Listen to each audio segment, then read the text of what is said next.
The MacBook Neo is the kind of product I never expected Apple to make. At first glance, it almost feels anti-Apple. For years, the cheapest MacBooks have usually started at $999 aside from older models like the MacBook Air M1, which sometimes dropped as low as $699 during sales. But the MacBook Neo starts at just $599 for education users. That is a massive $500 less than the new MacBook Air M5. A price hike that should raise a lot of concerns, and honestly it does. But after spending time testing the MacBook Neo, I can say this clearly, it is the most complete laptop I have ever used under $600. It also beats every Windows laptop in its class, and it outclasses most Chromebooks too. For $599 you get a strong aluminum body, a bright and colorful 500 nit display, and a surprisingly fast A18 Pro chip that handles everyday tasks with ease. Web browsing, video playback, casual gaming, and day-to-day productivity all feel smooth. On top of that, the side speakers are far better than you would expect at this price. So what did Apple have to cut to make this happen? Where does the MacBook Neo stand in larger laptop market? And is it actually the right choice for you? Here is my full MacBook Neo review with the real pros and cons laid out clearly. The MacBook Neo is one of Apple's most interesting launches in years, and it arrives at an important time. With rising electronics costs, global memory shortages, traffics, and a general increase in living expenses, people are being forced to think harder before buying a new laptop. Apple is usually seen as a premium company that only makes expensive devices. That reputation is not entirely fair because products like Mac Mini M4 are among the best value computers you can buy. Still, the MacBook Neo is different. This is Apple entering the budget and mid-range laptop space in a serious way for the first time. That market is normally dominated by low-cost Chromebooks and affordable Windows 11 laptops, and now Apple is stepping into that fight on its own terms. And Apple is being very clear about one thing. The MacBook Neo is affordable, but it is not cheap in the bad sense. It is not a stripped down, weak or unpleasant MacBook. You still get a solid aluminum laptop that looks and feels premium, now available in 4 fresh colors that bring back some of the fun Apple used to have with its product lineup. You also get a bright and sharp Retina display with a 2408 by 1506 resolution, which is much better than the 1080p screens that are still common in this price range. The built-in speakers sound excellent, the 1080p webcam makes video calls look clean and sharp, and best of all, the MacBook Neo runs full macOS. That means you can run almost any Mac app you want. The only real concern is 8GB of unified memory, which can limit performance when you push multiple apps at once.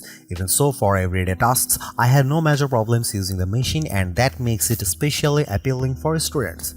The biggest surprise is still at the price. At $599, it is extremely hard to find a Windows laptop or Chromebook that matches the MacBook Neo in build quality, display quality, and overall performance. For students, the price can drop even further to $499, and at that point, it becomes a very easy recommendation. That said, there are compromises. The keyboard has no backlight, which makes it harder to use in dark rooms, and the 2 USB-C ports use older USB 3 and USB 2 technology instead of faster modern standards.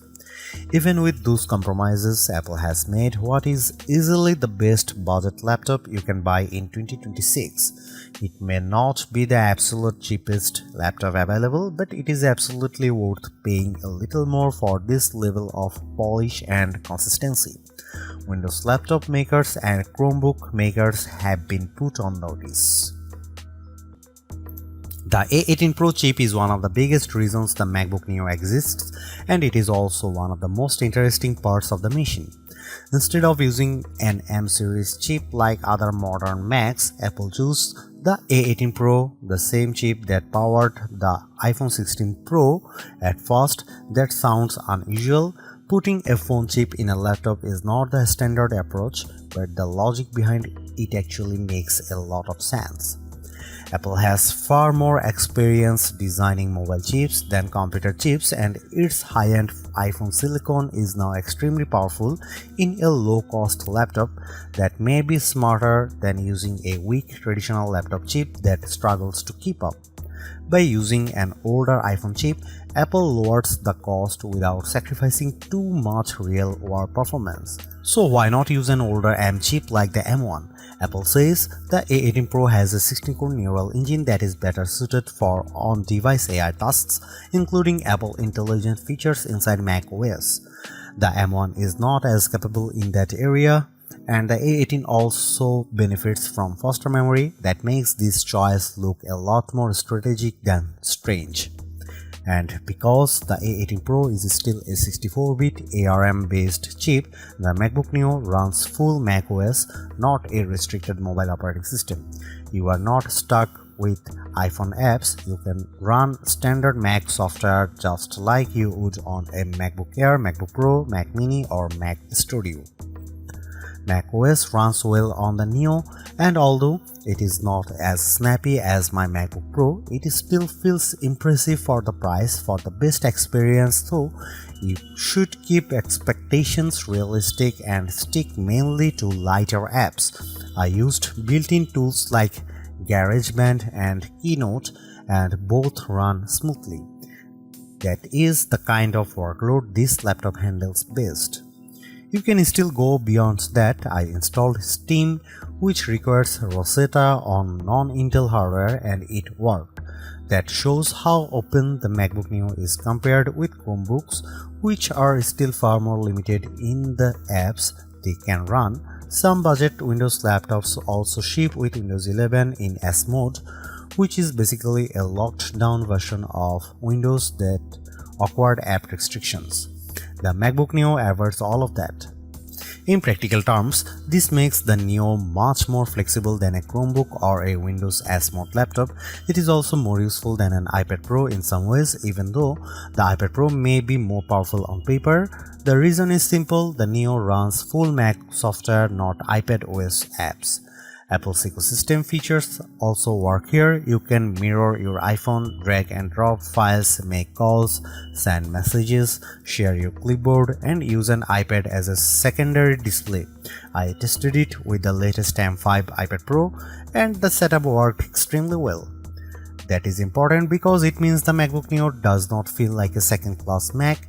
You still get the same broad Apple experience as you do on more expensive models, and that is a huge win for a lower cost device. The limits are really about hardware, not software. If you want to do heavy 3D work, advanced video editing, or large creative projects, the MacBook Neo is going to struggle. It is not built for those jobs. The biggest concern is the 8GB of unified memory. That is enough for basic use, but it is not generous by modern standards. And because the memory is unified, it is shared between the system and graphics, which makes multitasking tighter than it would be on a laptop with more memory. During my testing with Safari, Keynote, GarageBand, and a Steam download, all active memory uses climb to around 6.48 GB to 7 GB. That is dangerously close to the ceiling. Once you get too close to the limit, performance starts to dip. There is also no upgrade path for memory, and you cannot just open the laptop and add more yourself. That means the 8GB configuration is something you have to live with for the lifetime of the device. For most students or casual users, that may be fine as long as they keep their workload light. But anyone who likes to jump between many apps or run heavier software should look at the MacBook Air M5 instead, which starts with 16GB of unified memory. Gaming is possible too, but again, expectations matter. I got Cyberpunk 2077 running at a playable 30 FPS using the For This Mac preset. It was not a generous experience because most settings were pushed very low and advanced effects were disabled, but the fact that a $599 fanless laptop can run a game like that at all is impressive. You can also play iPhone and iPad games, which are much better suited to this hardware. Overall, the MacBook Neo performs very well for the price. It is excellent for everyday tasks, surprisingly capable with many Mac apps and flexible enough to general use. But it is not a productivity powerhouse, and it should not be treated like one. One more advantage deserves mention: the MacBook Neo is fanless. That means it stays quiet in use, which is a major benefit over many budget Windows laptops that get noisy as soon as the system starts working harder. The MacBook Neo is the best budget laptop you can buy right now. It is true that Neo sits at the upper end of what many people would call budget, but the gap in quality between this and most Windows laptops or Chromebooks at the same price is huge. The design is premium, the display is excellent, the speakers are surprisingly strong, and the performance is more than good enough for day-to-day work. What impresses me most is that Apple did not cripple macOS just to hit a lower price. You still get the full Mac experience along with support for the broader Apple ecosystem. That makes the Neo feel like a real MacBook, not a watered down version. Yes, there are compromises. The USB-C setup is awkward, the keyboard has no backlight, and the 8GB memory limit is restrictive, but those issues are understandable in a laptop this affordable, even if they are still disappointing. At the end of the day, Apple has made a budget MacBook that actually feels worth buying. It is not the cheapest option on the market, but it is one of the smartest.